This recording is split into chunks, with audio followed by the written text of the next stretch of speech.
પ્રાયોજક છે cancer healer centre, a new beginning.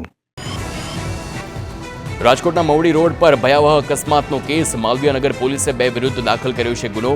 Car ચાલક ઋત્વિજ પટોડિયા, મિત્ર ધ્રુવ કોટક વિરુદ્ધ ગુનો દાખલ કરવામાં આવ્યો છે. અકસ્માત બાદ ફરાર થયેલ 2 યુવતીઓને શોધવા તજવીજ હાથ ધરવામાં આવી.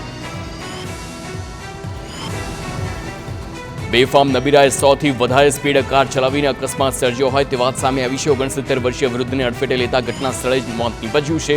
કારની અડફેટે આવેલ અન્ય એક યુવતી પણ ઇજાગ્રસ્ત થઈ છે.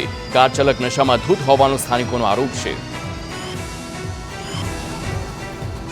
કચ્છના ભુજમાં રણકાંધી વિસ્તારમાં સર્જાઈ અદ્ભુત ઘટના. મોડી રાત્રે અચાનક જ ચમકતો લીસોટો જોવા મળ્યો. લોકોમાં કુતૂહલ પણ સર્જાયું છે. ઉલ્કા પડ્યા હોવાનું પણ પ્રાથમિક અનુમાન જોવા મળી રહ્યું છે. મોડી રાત્રે 3 વાગ્યાની આસપાસ બની છે આ ઘટના.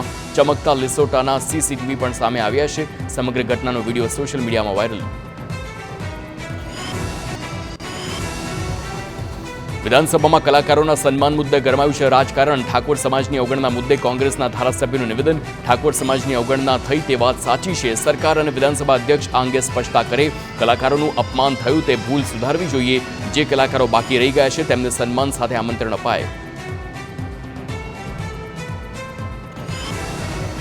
અલ્પેશ ઠાકોરે વિક્રમ ઠાકોરની લાગણીને આપ્યું છે સમર્થન. જે બનાવ બની ગયો તે મામલે અમે અજાણ હતા. સરકાર તેમની સાથે સન્માનપૂર્વક વ્યવહાર કરે તેવી માંગ છે. કોઈ પણ કલાકારને અન્યાય થયો હોય તો હું રજૂઆત કરીશ. કેટલાક કલાકારો લોબિંગ કરતા હોવાનો પણ અલ્પેશ ઠાકોરનો આક્ષેપ છે.